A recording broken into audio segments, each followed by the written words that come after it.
इस मंच के संस्थापक सुनील पंडित सर जी, जो हमारे ग्रेट लीडर, ग्रेट मेंटोर हैं, उनको प्रणाम करता हूं, नमन करता हूं। और साथ ही साथ इस मंच की होस्टिंग कर रहे Mahendra Verma sir, Sandeep Singh sir, Mukesh Barlawar sir, Phulendra Kumar Rai sir, Abhimanyu sir, Dilip Pandit sir और VK Rakshak sir, Bunty Modi sir, Kiran Kumari ma'am, Rashmi Sinha ma'am, Ayodhya Das sir, Praveen Sawan Mandal, Aarti Prajapati ma'am, doctor Baleshwar Yadav sir, Madan Mohan Singh sir, Prakash Chand Mehta sir और तमाम साथियों, तमाम लीडर्स, तमाम मेंटर्स, मातृ शक्ति, नारी शक्ति, जिनका नाम मैं नहीं ले पा रहा हूं, सबको मैं सादर प्रणाम करता हूं, नमन करता हूं। इस मंच पर आप सभी की तरफ से उनका स्वागत करता हूं, अभिनंदन करता हूं, धन्यवाद ज्ञापित करता हूं, साधुवाद ज्ञापित करता हूं, वेलकम करता हूं। साथियों, संक्षेप में मैं अपना परिचय देना चाहूंगा। मेरा नाम अशोक वाजपेयी है। मैं माननीय उच्च न्यायालय लखनऊ में वकालत करता हूं और इस सिस्टम की जर्नी हमारी बहुत ज्यादा लंबी नहीं है। 30 नवंबर 2020 को इस सिस्टम से मैं जुड़ा और उसी समय 1-2 दिन पहले मैंने परलवाइन का नाम सुना था। उससे पहले मैं बिल्कुल परलवाइन को जानता तक नहीं था, कभी सुन ही नहीं रखा था। नवंबर के महीने में कोरोना पीरियड चल रहा था, हाई कोर्ट लगभग बंद ही चल रहा था और हमारे सहयोगी हैं, हमारे मित्र हैं, सखा हैं, मिस्टर एसपी गुप्ता सर जी, वो और रामप्रीत सर जी। उस दिन का काम, जब मैं हाई कोर्ट का काम करके वापस घर जाने वाला ही था, तो रामप्रीत सर जी ने कार में बैठ के मुझे इस परलवाइन के बारे में बताना चाहा। पहली बार मैंने परलवाइन का नाम उनके मुंह से सुना। उसके पहले गुप्ता जी ने भी कभी चर्चा नहीं की थी। और संजोग देखिए, उसी समय मेरे 3 क्लाइंट्स का फोन आ गया, जो पता नहीं कैसे उस समय मेरे घर पहुंच गए थे, जबकि उन दिनों कहीं से भी कोई व्यक्ति कहीं नहीं आता जाता था। और वो फोन करके जानना चाह रहे थे कि मैं कितनी देर में घर पहुंचूंगा। तो मैंने रामप्रीत सर जी से विनती की कि सर जी, इस समय तो मुझे घर जाना होगा। कारण ये था जल्दी जाने का कि उन जो क्लाइंट्स आए थे उनको वापस भी जाना था, क्योंकि किसी को अपने घर में उस समय अंदर प्रवेश देने के भी लोग साहस नहीं करते थे और रात में रोकने की तो बात ही अलग थी। तो उनसे अनुमति लेके मैं घर चला आया और अगले दिन रामप्रीत सर जी और गुप्ता सर जी मेरे घर पे आए और रामप्रीत सर जी इस बिजनेस के प्लान को मुझे विधिवत समझाने लगे। माइन्यूटली, एक से एक जो माइनर पॉइंट है, बहुत ही विस्तार पूर्वक मुझको एक्सप्लेन करते हुए बताने लगे, तो जिससे उनका प्लान थोड़ा सा लंबा हो रहा था। और साथियों, मैं उकता गया। हालांकि ये बात मैं पहले भी विभिन्न मंचों पे कह चुका हूं, लेकिन ये रखना आवश्यक है कि मैं कैसे मेरा प्रवेश हुआ, इसलिए मैं ये बात को फिर दोहरा रहा हूं। और मेरा कंसंट्रेशन बिल्कुल नहीं बन पा रहा था, प्लान को मैं सुन नहीं पा रहा था। उसकी 2-3 वजह थी।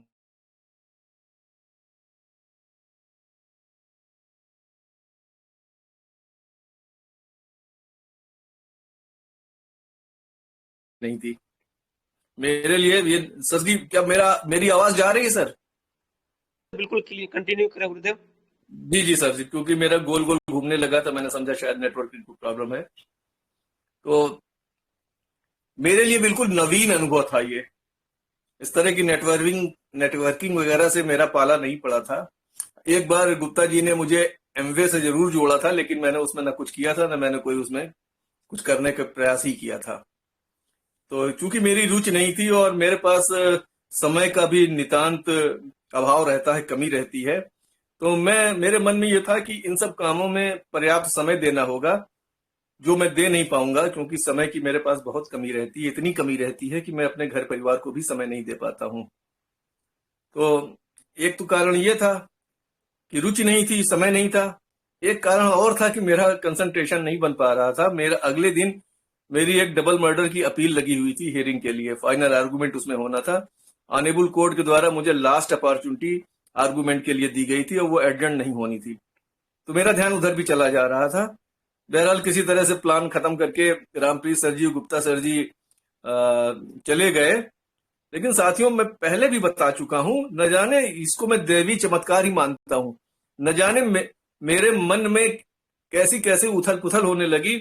मेरा हृदय मुझे ही धिक्कारने लगा कि 2 भले पुरुष जो हैं, सभ्य पुरुष, मेरे घर आए थे, मुझे कुछ बता रहे थे, मेरी बेहतरी के लिए कुछ बता रहे थे, किसी सिस्टम का प्लान दिखा रहे थे, मैंने उनकी बातों पे ध्यान नहीं दिया, उनकी बातों को ठीक से सुना नहीं, ये मैंने अच्छा नहीं किया। तो उसी समय जो मेरा मन मुझे कचोटने लगा, तो रामप्रीत सर जी जिस पेपर पे वो प्लान दे रहे थे, वो संजोग से उसी टेबल पे रखा हुआ था। मैंने वो पेपर उठाया, रामप्रीत सर जी ने उसमें पर्लवाइन इंटरनेशनल ऊपर लिख रखा था, हालांकि मुझे पर्लवाइन का नाम याद हो गया था। तो मैंने विभिन्न स्रोतों से, जहां से मुझे पर्लवाइन के बारे में जो भी नॉलेज मैं गैदर कर सका, कलेक्ट कर सका, इकट्ठा कर सका, देख सका, पढ़ सका, वो मैंने सब प्रयास किया। और तमाम सारे यूट्यूब के वीडियोस भी मैंने देखे, जिसमें अमिताभ बच्चन सर जी के लीगल वीडियोस ने मुझे बहुत मेरा मार्ग प्रशस्त किया इसको समझने के लिए। ये भी मोटिवेशन अमर भाई सर जी के वीडियोस थे, रविंद्र पासवान जी के वीडियोस थे, और विभिन्न चैनलों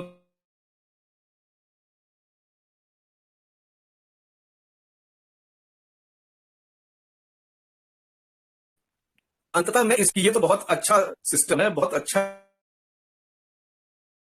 बिजनेस है, और ये परोपकार का बिजनेस है। अगर इसमें हम जुड़ते हैं और किसी को इसके बारे में बताते हैं, तो उसके घर में देशी घी का एक, समझिए, दिया जलाते हैं, उसके घर में एक इनकम आने का हम स्रोत पहुंचाते हैं, देते हैं। और दूसरी चीज जिससे मैं बहुत ज्यादा प्रभावित हुआ था, कि यहाँ पर जुड़कर जो भी हम काम करेंगे, तो वो हमारे भारतीय कानूनों की परिधि में ही सारे कार्य होंगे। किसी भी कानून का हम इन्फ्रिंजमेंट नहीं करेंगे, वायोलेशन नहीं करेंगे, और कानून के अंतर्गत ही यहाँ पे सारा कार्य होता है। कानूनी पहलू को मैंने बहुत अच्छी तरह से देखा, समझा, परखा, और वो कैसे मैंने निष्कर्ष निकाला कि ये बिल्कुल कानूनी है। इसमें तमाम चीजें मैंने देखी। पर्लवाइन की साइट पे भी जाके ट्रांजैक्शन टू इंडिया जो पर्लवाइन ने लिख रखा है सिस्टम में अपने, वो मैंने देखा, और तमाम सारे ऑनरेबल कोर्ट्स के मैंने जजमेंट देखे, विभिन्न देशों के जजमेंट देखे, इंडिया से बाहर के भी मैंने जजमेंट पढ़े, पूरे पूरे तो नहीं पढ़े, लेकिन नटशेल में जो रिलेवेंट पैरास थे वो सब मैंने देखा। और उसके बाद मैंने ये निष्कर्ष निकाला कि ये तो बहुत अच्छा सिस्टम है, बहुत अच्छा बिजनेस है। और एक जजमेंट जिससे मुझे बहुत प्रभावित किया वो ये था कि थोड़ा सा मैं बैकग्राउंड में जाना चाहूंगा कि वो जजमेंट, वो केस क्यों पहुंचा ऑनरेबल कोर्ट के सामने। रिजर्व बैंक ऑफ इंडिया जो हमारे देश का सर्वोच्च बैंक है, और जितने सारे फाइनेंशियल इंस्टीट्यूशंस हैं, जितने भी बैंकिंग सिस्टम है, बैंक हैं, वो सब हमारे रिजर्व बैंक ऑफ इंडिया के ही सुपरविजन और कंट्रोल में सब कार्य करते हैं। एक तरह से आप यूं कह सकते हैं कि इनके अधीन होते हैं। तो रिजर्व बैंक ऑफ इंडिया की जो बातें होती हैं, जो गाइडलाइंस होती हैं, जो डिक्टेट्स होते हैं, जो कमांड्स होते हैं, जो ऑर्डर्स होते हैं, वो सब कुछ उनको मानना पड़ता है, उसका पालन करना पड़ता है। और रिजर्व बैंक ऑफ इंडिया के मन में बहुत पहले से ये चल रहा था कि डिजिटल और वर्चुअल और क्रिप्टो वगैरह में ये काम हो रहा है, तो कहीं ऐसा तो नहीं आने वाले दिनों में होगा कि जो बैंकिंग सिस्टम है, ये फाइनेंशियल सिस्टम हमारे देश का है, कहीं उस पर तो नहीं कोई आंच आ जाएगी, कहीं वो तो नहीं धीरे धीरे समाप्ति की ओर बढ़ जाएगा, धराशायी तो नहीं हो जाएगा। और साथ ही साथ डिजिटल और वर्चुअल में जो काम हो रहा था, उसमें जो रिस्क हैं, जो खतरे हैं, जो जोखिम है, उनके बारे में भी रिजर्व बैंक ऑफ इंडिया बराबर अपनी चिंता प्रकट करता रहता था। इन्हीं सबकी दृष्टिगत रखते हुए रिजर्व बैंक ऑफ इंडिया ने 6 अप्रैल 2018 को एक सर्कुलर जारी कर दिया। उस सर्कुलर में 2 प्रतिबंध लगा दिए। एक तो ये लगा दिया कि कोई वर्चुअल करेंसी में डील नहीं करेगा, और न इस तरह की कोई सर्विस किसी को, व्यक्ति को या किसी भी संस्था को देगा।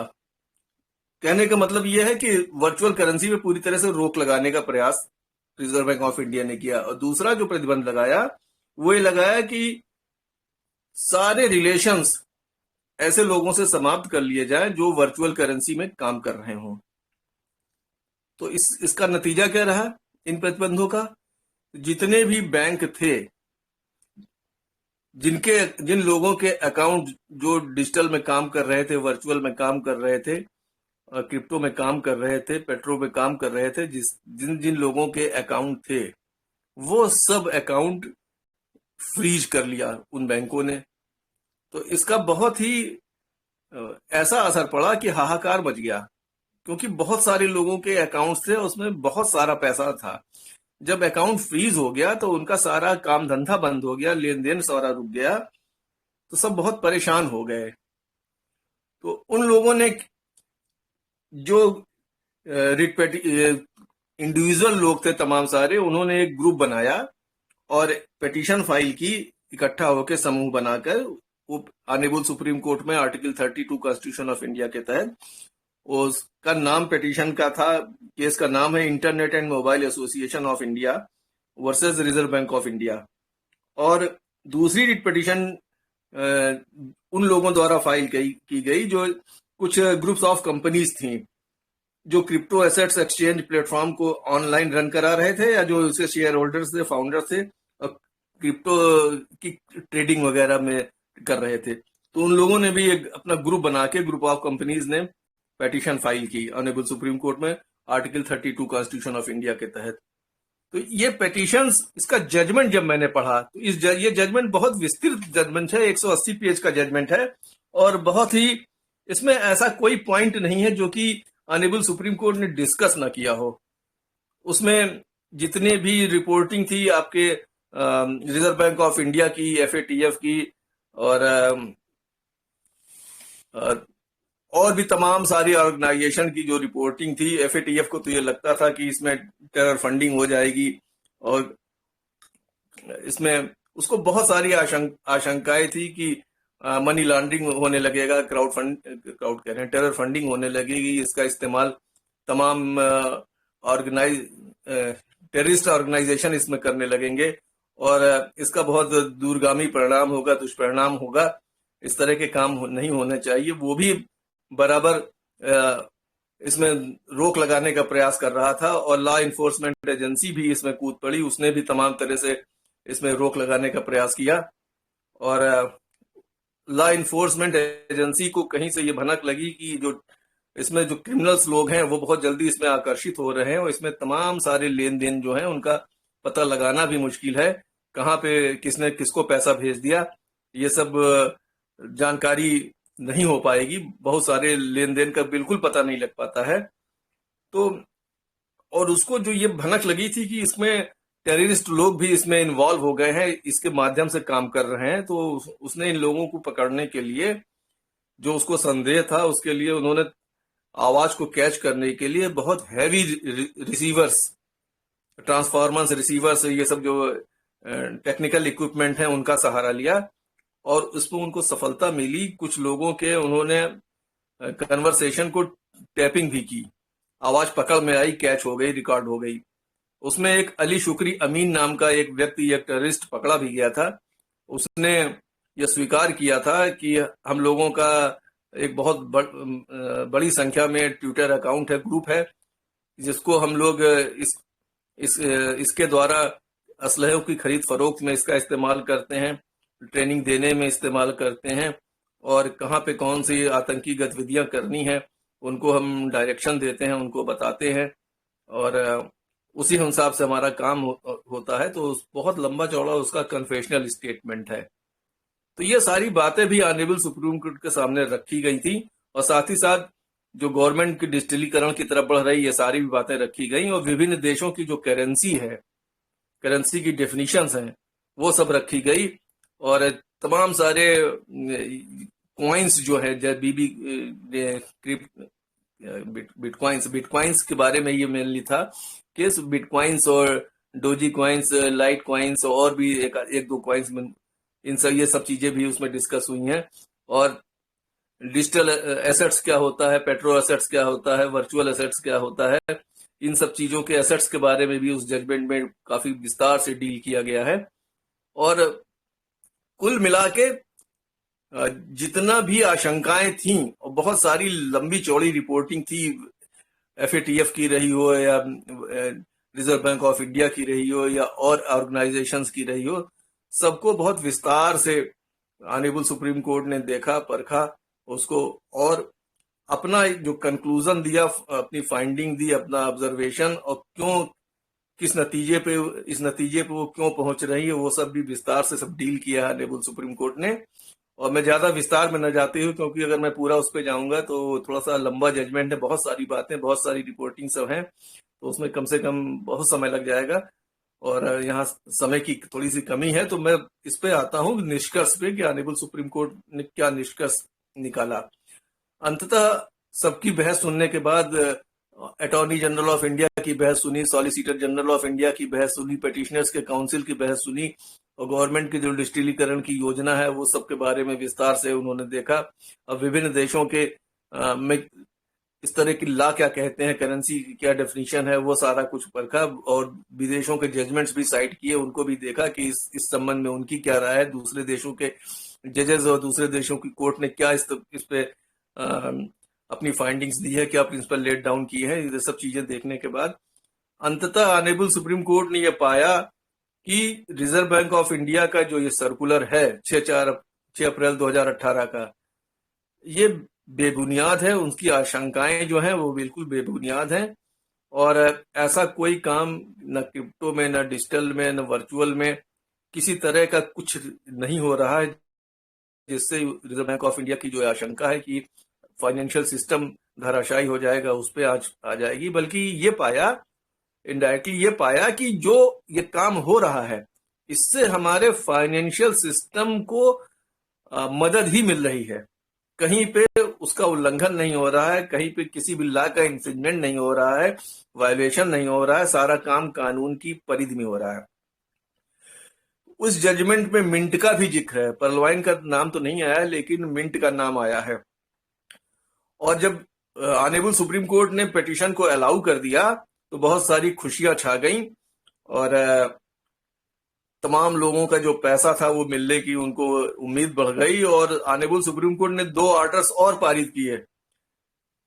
पहला यह किया कि रिजर्व बैंक ऑफ इंडिया को ऑर्डर दिया कि वो बिना किसी देरी के उन सारे बैंकों को एक डायरेक्शन निर्गत करे जिन बैंकों ने लोगों का अकाउंट जो है फ्रीज कर रखा है, तुरंत वो उसको डिफ्रीज करे। और इतना ही नहीं, आगे सुप्रीम कोर्ट ने कहा कि जो मार्केट का ब्याज है उस समय का, ब्याज सहित पैसा वापस करे। तो एक इसमें पिटिशनर नंबर 6 डेसिडियम लैब प्राइवेट लिमिटेड, तो इनका अकेले का 12 करोड़ से ज्यादा पैसा अकाउंट में जमा था वर्ली ब्रांच मुंबई में, पंजाब नेशनल बैंक के वर्ली ब्रांच, उस बैंक में जमा था। तो आप समझ सकते हैं कि कितना अमाउंट रहा होगा, एक पिटिशनर का 12 करोड़ से ऊपर अमाउंट था। तो इस तरह ये जब मैंने जजमेंट पढ़ा तो मैंने ये पाया कि ये तो बहुत ही सही काम है, और ऑनरेबल सुप्रीम कोर्ट के द्वारा समर्थित भी है कि ऐसा कोई गलत काम नहीं है। उसमें सब कुछ डील किया है, वर्चुअल क्रिप्टो, पेट्रो, या आप इंटरनेट करेंसी कह सकते हैं, सारा कुछ उसमें कोई aspect of matter honourable supreme court से डील करने से छूटा नहीं है। और तो मैंने ये पाया कि इसमें जरूर करना चाहिए, ऐसा कहीं कुछ नहीं है। और बस समय वाली थोड़ी मेरे अंदर वो थी कि मैं हिचकिचा रहा था कि समय नहीं दे पाऊंगा, लेकिन ये मन में था कि इन लोगों ने इस तरह से प्लान दिखाया है तो एक अनुभव लेने में भी कोई हर्ज नहीं है। और ये बहुत अच्छा काम है, बहुत अच्छा काम है, और मैं अपने निर्णय से बहुत खुश हूं। और वाकई ये बहुत अच्छा काम है, बहुत ही अच्छा काम है, पुण्य का काम है, परोपकार का काम है, पूरी तरह से लीगल काम करते हैं। यहाँ पे कहीं पे ऐसा नहीं कुछ काम हम करते हैं जिससे ये कहा जा सके कि हमने कोई गैर कानूनी काम किया यहाँ पे काम करके। और लोग कहते हैं कि यहाँ पे मनी सर्कुलेशन का काम हम करते हैं जो कि दंडनीय अपराध है। साथियों, बिल्कुल ये सही है कि मनी सर्कुलेशन दंडनीय अपराध होता है। लोग ये भी कहते हैं कि इसकी टोपी उसके सर, उसकी टोपी उसके सर, इस तरह से वही पैसा हम नचाते रहते हैं और देते रहते हैं और मनी सर्कुलेशन का हम काम करते हैं। अब आइए साथियों देखते हैं कि मनी सर्कुलेशन होता क्या है। बिल्कुल सरल शब्दों में ये समझते हैं कि मनी सर्कुलेशन क्या है, कानूनी शब्दों में ना जाकर अपनी आम बोलचाल की भाषा में समझने का प्रयास करते हैं। जब कोई संस्था, चाहे वो कोई फर्म हो, कोई कंपनी हो, कोई भी इस्टेब्लिशमेंट हो किसी भी तरह का, अपने किसी यूजर्स को, अपने डिस्ट्रीब्यूटर को, अपने प्रमोटर्स को, अपने एम्प्लॉय को, या जो भी उस संस्था से जुड़ा है उस व्यक्ति को अगर क्विक मनी या इजी मनी देने का कोई प्रॉमिस करती है, कैसा प्रॉमिस? क्विक मनी या इजी मनी देने का प्रॉमिस, तो ये कहा जा सकता है कि मनी सर्कुलेशन यहाँ पे हो रहा है। और उसमें अगर पीरियड समावेशित कर दिया जाए, पीरियड जोड़ दिया जाए, तब बिल्कुल पक्का हो जाता है कि मनी सर्कुलेशन यहाँ पे हो रहा है। अब आप आइए देखें पर्लवाइन में क्या मनी सर्कुलेशन होता है। क्या पर्लवाइन ने कहीं पे क्विक मनी या इजी मनी देने का प्रॉमिस कर रखा है? तो थ्रू आउट हम लोग पाएंगे इसके नोटिफिकेशन में, इसके साइट में कहीं भी ऐसा कोई प्रॉमिस नहीं है।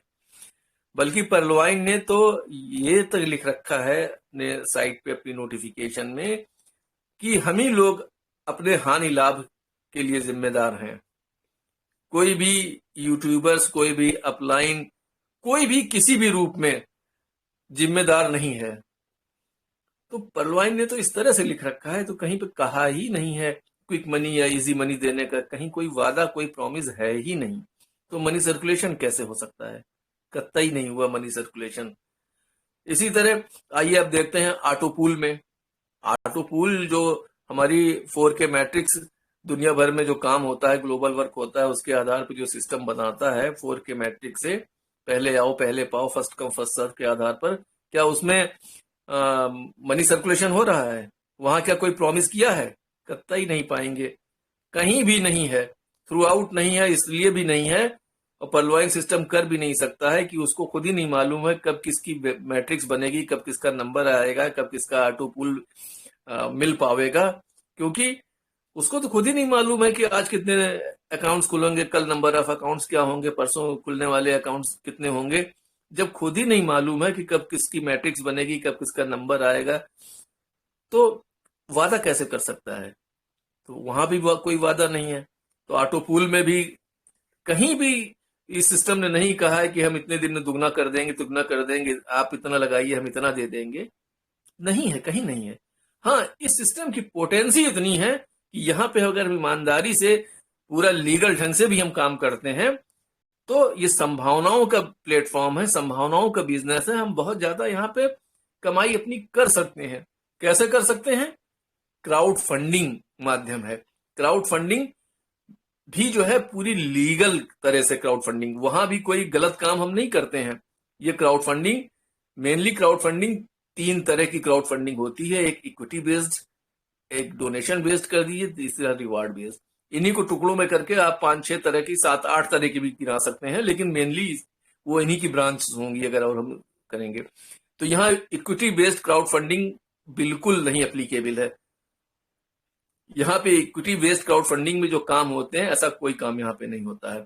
और इक्विटी बेस्ड क्राउड फंडिंग जो होती है, वो उसमें कुछ काम ऐसे होते हैं जो हमारे भारतीय कानून परमिट नहीं करते हैं, उसकी आज्ञा नहीं देते हैं। पर्लवाइन सिस्टम में कौन सी क्राउड फंडिंग एप्लीकेबल है? वो है डोनेशन बेस्ड और रिवार्ड बेस्ड, जो कि पूरी तरह से जायज है, कानूनी, हमारे पूरी तरह से कानूनी है, वो गैर कानूनी कतई नहीं है। तो इस तरह से जो यहाँ पे फंडिंग होती है वो कानून के जद में होती है। और दूसरी चीज जिससे मैं प्रभावित हुआ, पर्लवाइन में जो ट्रांजैक्शन टू इंडिया लिख रखा है कि Pearlvine process transaction to India, उसमें आरडीए का जिक्र आया है, जो established by Reserve Bank of India है। अब ये जो ये डीपी होता है, ये डीपी क्या है? डीपी एक तरह से ये फॉरेन करेंसी आप इसको कह सकते हैं, हालांकि करेंसी नहीं है पूरी तरह से, लेकिन ये फॉरेन करेंसी आप कह सकते हैं कि ये फॉरेन करेंसी है। और फॉरेन करेंसी, अगर फॉरेन करेंसी है तो इसका जो है रेमिटेंस, क्रॉस बॉर्डर एक्सचेंज कैसे होगा? क्योंकि डीपी की वैल्यू जो है एक अमेरिकन डॉलर के बराबर, एक यूएसडी के बराबर है। तो अगर इसको हम इंडियन रुपीज में इसका कन्वर्जन चाहते हैं, बैंक में केवाईसी करके जब बैंक में एप्लीकेशन देते हैं, जो हमारे अकाउंट में आ जाता है रुपए के रूप में, उसमें जो प्रोसेस इस्तेमाल होता है वो क्रॉस बॉर्डर एक्सचेंज ही होता है। और जो इसमें ट्रांजैक्शन टू इंडिया में लिख रखा है पर्लवाइन ने, Pearlvine processes transaction to India pursuant to RDA, यही आरडीए ही रुपीज 9 अरेंजमेंट है, as established by Reserve Bank of India. तो इसमें जो है विदेश से पैसा कैसे आता है? इसमें 2 सिस्टम है, एक बैंकिंग रेमिटेंस के माध्यम से आ सकता है, दूसरा पोस्टल रेमिटेंस के माध्यम से। जो बैंकिंग रेमिटेंस है उसमें भी 2 तरह से आता है पैसा। एक है एमटीएसएस मनी ट्रांजैक्शन सर्विस स्कीम, जिसको हम बोलते हैं। इसमें पर्सनल रेमिटेंस वगैरह ज्यादातर आता है with permission from the foreign exchange department के द्वारा आता है। दूसरा जो है आरडीए के द्वारा आता है। और पर्लवाइन ने अपने सिस्टम में आरडीए का ही यूज के बारे में लिख रखा है, तो यहाँ पे आरडीए के ही द्वारा लेन देन सब हो, क्रॉस बॉर्डर एक्सचेंज होता है। आरडीए में ही जो प्रोसेसिंग होती है आरडीए के तहत, वही यहाँ पे मान्य है, वही यहाँ पे एप्लीकेबल है। मतलब वही आरडीए के द्वारा जो प्रोसेस है वही यहाँ पे उसी माध्यम से आता है। और आरडीए जो है, cross border remittance from overseas jurisdiction जितना होता है, उसके माध्यम से जो तमाम अथराइज कैटेगरी के बैंक वगैरह हैं उनसे टाई अप करके with non resident exchange houses और एफईटीए का भी उसमें रोल होता है। उसमें अब डिटेल में जाएंगे तो उसमें समय लगेगा, बस इतना मोटी तरह समझते हैं कि आरडीए के द्वारा बहुत सारी उसमें जांचें होती हैं। उस सारी जांचें मुकम्मल करने के बाद ये पैसा हमारे बैंक में, बैंक अकाउंट में रुपए में कन्वर्ट होके, भारतीय मुद्रा में कन्वर्ट होके वो आ जाता है। ये जांचें जो होती हैं, इसमें सिस्टम ये देखता है, इसमें जो भी ऑर्गेनाइजेशंस इसमें इन्वॉल्व हैं वो सब ये जांचती हैं, परखती हैं, देखती हैं कि कहाँ का पैसा है, कैसे पैसा है, नंबर 1 का है कि नंबर 2 का है, किस माध्यम से आ रहा है, किस वजह से आ रहा है। इस सब चीज की पुख्ता जांच होती है, बहुत टाइट स्क्रूटनी एक एक चीज की होती है। और इसीलिए साथियों, जब पहली बार हम लोग बैंक के थ्रू एक्सचेंज कराते हैं तो ज्यादा समय लगता है, क्योंकि हर चीज बहुत ही करीने से, बहुत ही सूक्ष्मता से, बहुत ही गहनता से जांची परखी जाती है, सब देखा भाला जाता है। और दोबारा सब्सिक्वेंटली जब हम एप्लीकेशन लगाते हैं तो उतना समय नहीं लगता, तो फिर फॉर्मेलिटी ही रह जाती है, क्योंकि एक बार जांच में सब कुछ ये देखा जा चुका होता है कि कहाँ से है, किस रूप का पैसा है, किस मत का पैसा है, किस बिजनेस का पैसा है, जायज है कि नाजायज है, नंबर 1 है कि नंबर 2, सब उसमें जांच हो जाती है। और इससे भी हम कह सकते हैं कि ये पूरी हमारे भारतीय कानून इसको परमिट करते हैं कि जो इसमें बैंक इन्वॉल्व है, आरडीए इन्वॉल्व है, RDA established by Reserve Bank of India है, तो और इसमें पैसा भी लेते हैं, रेमिटेंस चार्ज भी लेते हैं, बैंक लेते हैं, वो रिजर्व बैंक ऑफ इंडिया को भी पैसा जाता है। तो इससे भी बिल्कुल पूरी तरह से ये जायज सिस्टम है, कानूनी सिस्टम है। यहाँ पे जितना भी काम होता है कानूनी काम होता है। अगर ये कानूनी ना होता तो बैंक के माध्यम से डीपी का कन्वर्जन आईएनआर में यानी इंडियन रुपीज में कभी भी ना हो पाता। इन सब बातों से भी ये साबित होता है कि पूरी तरह से लीगल है, पूरी तरह से लीगल है। कहीं पे भी इसमें कोई गैर कानूनी काम नहीं होता है, बिल्कुल नहीं होता है। ना ये पिरामिड स्कीम है, ना ये पोंजी स्कीम है, ना ये चिट फंड है, ना मनी सर्कुलेशन है। ये क्राउड फंडिंग पे बेस्ड सबसे फंडिंग होती है, पब्लिक का पैसा पब्लिक में आता है। और बिल्कुल जो फंडिंग भी है, जैसा अभी मैं पहले कहा कि क्राउड फंडिंग भी बिल्कुल लीगल फंडिंग के आधार पे इसमें होती है, जो कि तमाम सारे क्राउड फंडिंग के जो एक्ट्स हैं, भारतीय कानून है, वो फंडिंग जो क्राउड फंडिंग है, उस नेचर की क्राउड फंडिंग, उस कैटेगरी की क्राउड फंडिंग है, उनको हमारे भारतीय कानून परमिट करते हैं। वही क्राउड फंडिंग भी यहाँ इन्वॉल्व है। तो साथियों, सर जी मुझे कितना सब समय और है, मैं उसी हिसाब से अपनी बातें रखूं, क्योंकि मैं अभी घर नहीं पहुंचा हूं, मैं रास्ते में एक जगह खड़े होके ही बोल रहा हूं। आज हमारे कमिश्नर कोर्ट में एनुअल इलेक्शन था, तो उस इलेक्शन में हमारे एक साथी खड़े थे, मुझे तो मालूम भी नहीं था, उनका फोन आया तो उन्होंने मुझे बुला लिया था, तो मैं वहां गया था। साथ में हमारे गुप्ता जी भी थे, तो गुप्ता जी दूसरे मंच पे आज एसटीपी कर रहे हैं, तो उनको मैं रास्ते में उतार के घर भी नहीं पहुंच पाया हूं, मैं टाइम हो गया, तो मैं रास्ते से ही बोल रहा हूं।